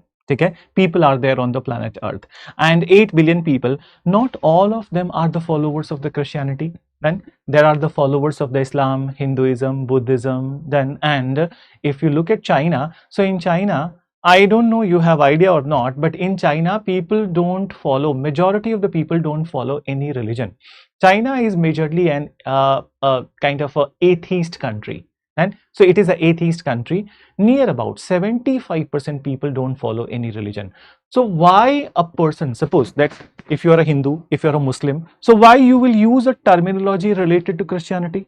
If you are not a believer of a religion, why you would use a terminology associated with the Christianity? So it became a common consensus between the historians of the world that they will not be using the AD and BC. Instead, that a common term would be used. So this is common era. CE stands for common era, and common era is what? Is exactly AD. So it is equal to what is AD. And then BCE stands for before common era, before common era, and it is equal to BC.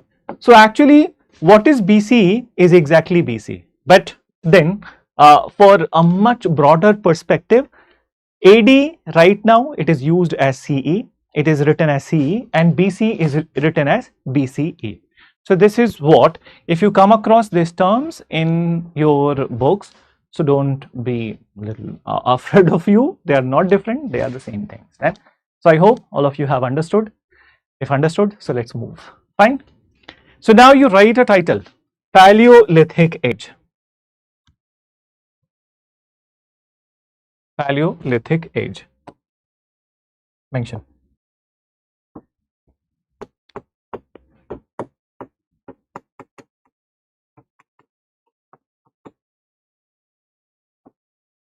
And Paleolithic का मतलब होता है oldest stone age of India. Fine. So let's understand. When it comes to this Paleolithic wala part, then, so Paleolithic age, so it is the oldest stone age of India. And as far as the Paleolithic age is concerned, so timeline भी लिख लो, ठीक है? Paleolithic age existed from 5 lakh BC to 10,000 BC. 5 lakh BC to 10,000 BC. Right? So that is the timeline. Then understand. So as we mentioned that in this particular phase, the human beings, then they were in the hunter-gatherer stage, meaning that they are hunting the wild animals. Then, and what is gatherer stage? Gatherer का मतलब होता है that they are collecting the wild produce. For example, that if some trees have fruits, so they are collecting those fruits. They are collecting some other plant produce from the environment. So they are gathering those produce and they are hunting the animals, and that life was completely dependent on the hunting and gathering only. Moreover, that Paleolithic age in India, and it was a age of a very cold phase. Then, so temperature in the environment was not warm; it was a very cold phase. So that's why human beings don't used to move a lot.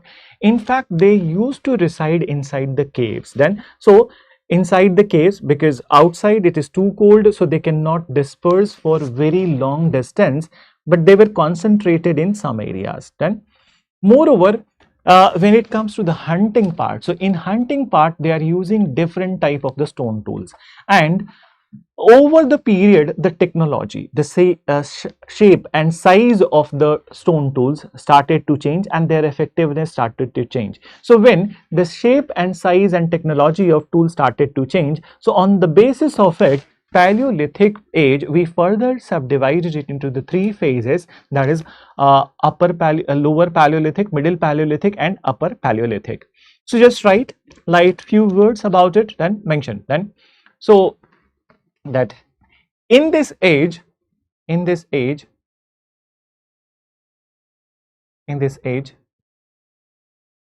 human beings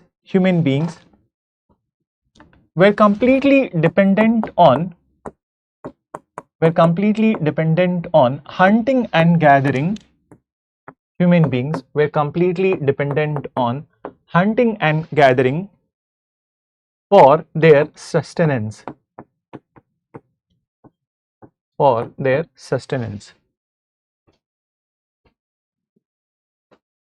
Fine. For their sustenance. Then mention. They were nomadic in nature. They were nomadic in nature, but nomadic का मतलब होता है कि those people who are moving from one place to another. So mention करो. They were nomadic in nature, but due to very cold environment,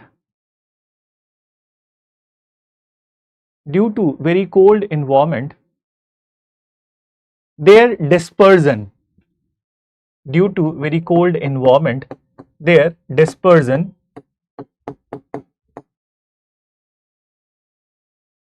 in far-flung areas,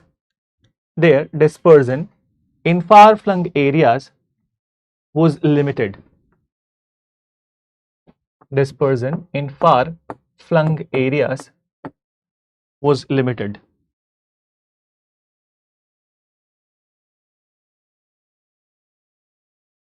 Fine. Far-flung areas was limited. Mention.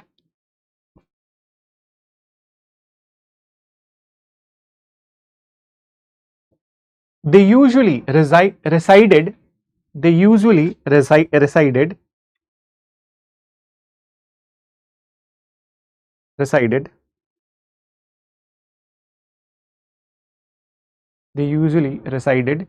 inside the caves. Resided inside the caves.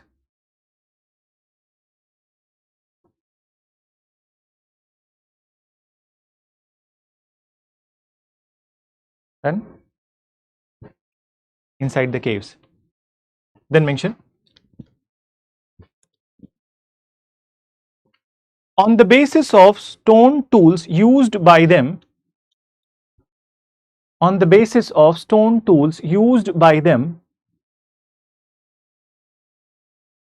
this period has been further subdivided.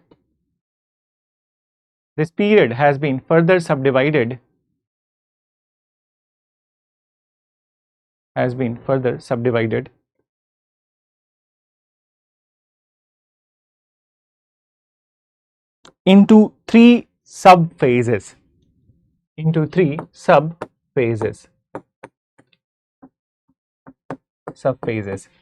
Abhishek, you can put your question there in the comment box right now.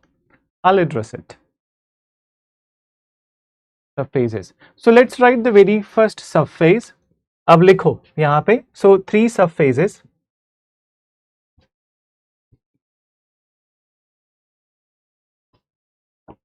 इसमें number 1 you write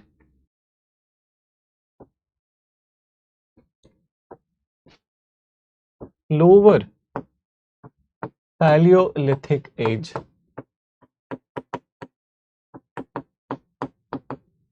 Lower Paleolithic age. And lower Paleolithic age, it starts from 5 lakh to 1 lakh BC. So understand, it's only till this Paleolithic. I told you last class also, kal wali class mein bhi, that this section of the Stone Age is little bland. Bland का मतलब इसमें कुछ भी ऐसा बहुत interesting नहीं है, ठीक है? But then, once you start the study of the Indus Valley civilization, once you start the study of the Vedic period, and then when you get to know the developments during the Vedic period, it becomes very interesting. So wait for it then. And I would say one thing, that patience is a very great virtue. Not everybody has that. And you are not preparing for any other exam but the mother of all the exams, that is UPSC. And UPSC not only demands a concerted effort, perseverance, but also patience, and develop that great virtue. It will be highly helpful for all of you. So moving further, then lower Paleolithic age. So lower Paleolithic age, अब इसमें समझो, ठीक है? So this is purely on the basis of the stone tools which were used by the human beings. So in this particular phase, that lower Paleolithic phase में, the type of the stone tools which were used by them was basically that stone tools. I'll dictate this part, but just wait for it. So they were big size, irregular in shape, then so size of the stone tools were big, they were irregular in shape, and the characteristic tools of this period were hand axes,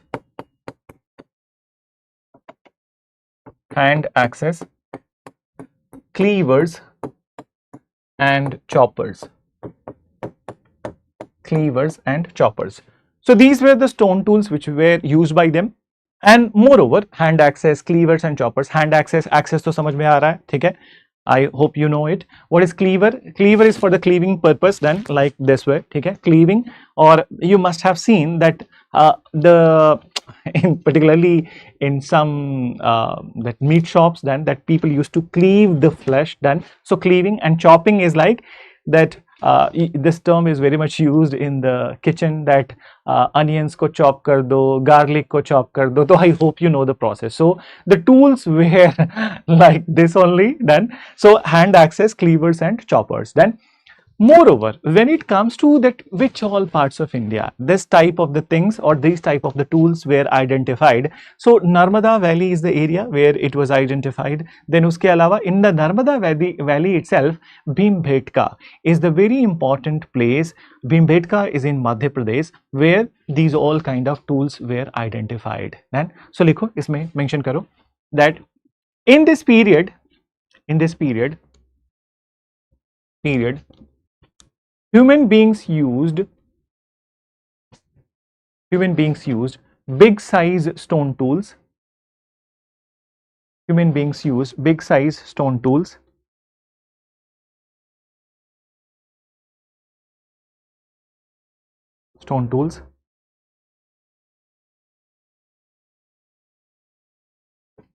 Which were irregular in shape and size.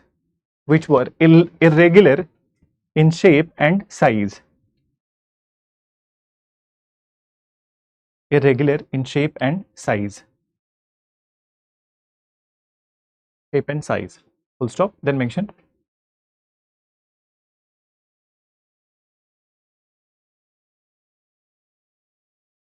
Irregular in shape and size. The characteristic tools of this period. Were hand axes,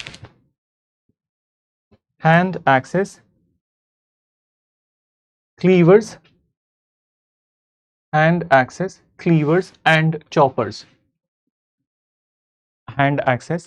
and choppers. Fine. Then mention further. these tools were mainly found from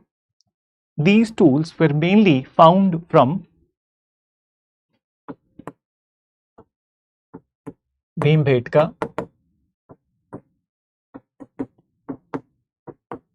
Narmada Valley,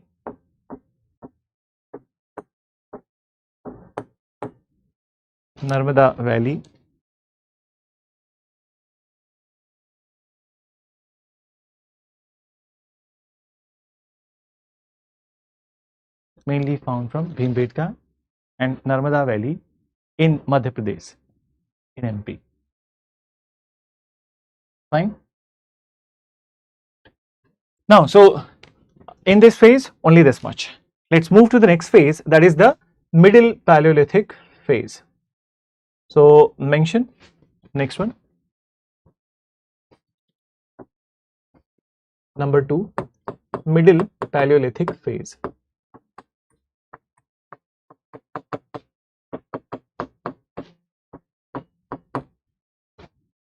So, Middle Paleolithic phase is from 1 lakh BC to 40,000 BC. So 1 lakh BC to 40,000 BC. And what was there in this phase? So we will, I'll be stopping the class in the after the Middle Paleolithic. And if you guys have questions, just post it over here. I'll try to address your questions then. And rest of the part we will do day after tomorrow, because tomorrow is off, 2nd of October. So day after tomorrow, and day after tomorrow will also be starting with the Indus Valley civilization. And so understand. So Middle Paleolithic age, since we are maintaining that purely on the basis of the advancement in the tool technology, then so advancement in the tool technology. So what is the new advancement in the Middle Paleolithic age? So in the previous age, what you have seen that the stone tools were irregular in shape and size, and they were big in size, but at this time the stone tools are becoming smaller and some sort of regular shape is developing. So what is this regular shape? That majority of the tools of this period were rectangular. Then so they were rectangular and their size is also reducing, and moreover these tools were basically flakes. Then so what is flake? If I would kuch hota, that something to depict it, flakes is like that, suppose if there is a stone tool, okay, and that you are just applying some sort of pressure on the stone, and from the stone some part is chipping in, okay, a small thin part is chipping in the form of rectangular, so that is called as a flake. Then so these tools were made from the flake technology. And what are the characteristic tools of this period? So characteristic tools were blades, points, borers and burins. Then so the tools of the characteristic tools of this period were blades, borers and burins. So mention karo isme, you write that in this period size of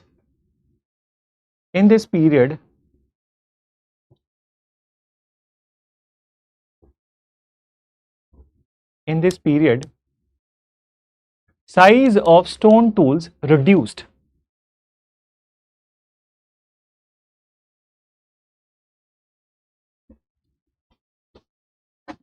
Size of stone tools reduced.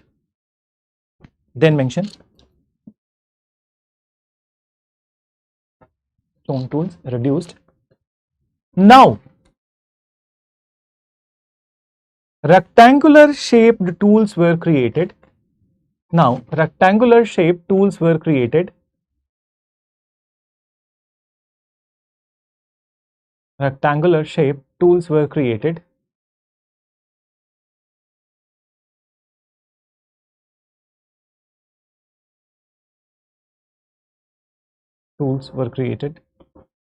And these stone tools were made from flakes. These stone tools were made from flakes.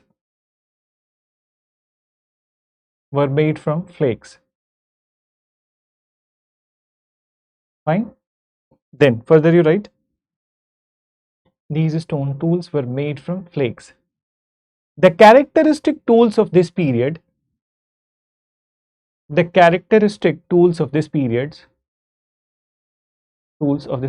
were blades, borers,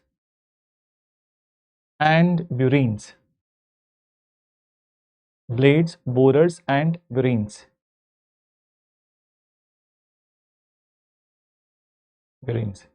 Then one last information you write.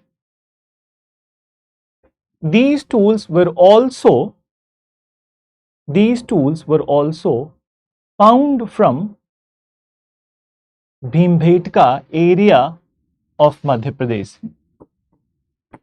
Bhimbhetka area of Madhya Pradesh.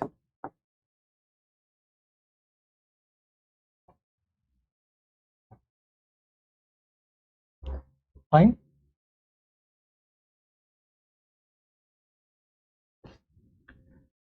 So we are left with the last one, that is the upper Paleolithic age. Okay, so upper Paleolithic age में थोड़ा ज़्यादा information है. Basically we need to talk about the paintings also over there in the upper Paleolithic age, and then so as the tools also. So I would stop the class over here, but I would like to address the questions if you have any. So Abhishek, you can post your questions. I'm waiting for it, and if any of you have any question, please let me know then, and rest of the things will proceed from 3rd of October then. So I'm waiting for your responses. Just let me know what are your questions.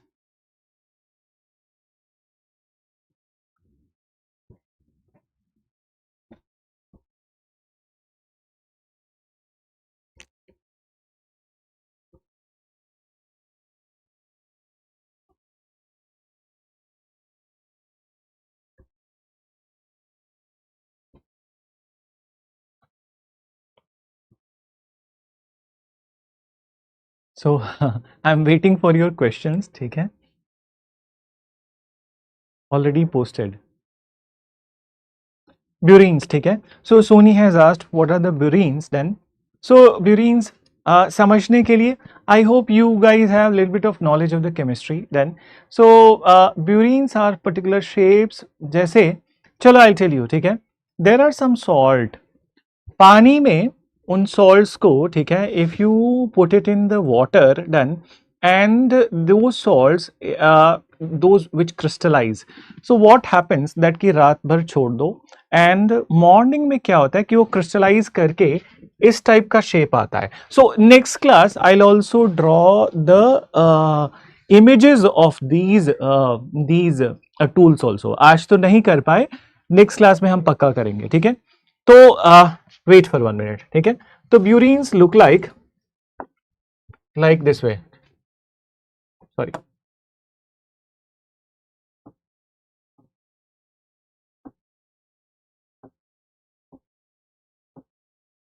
So burines generally used to be taper on the lower end, and there are many crystal layers. Then जैसे कभी salt देखा है, ठीक है, जो original salt होता है, salt rock होता है, then so if it is pointed from the lower side, it will be a burine shape. Then and burines were used to that they are very helpful in digging the earth. Then so उसके help से they used to dig the earth.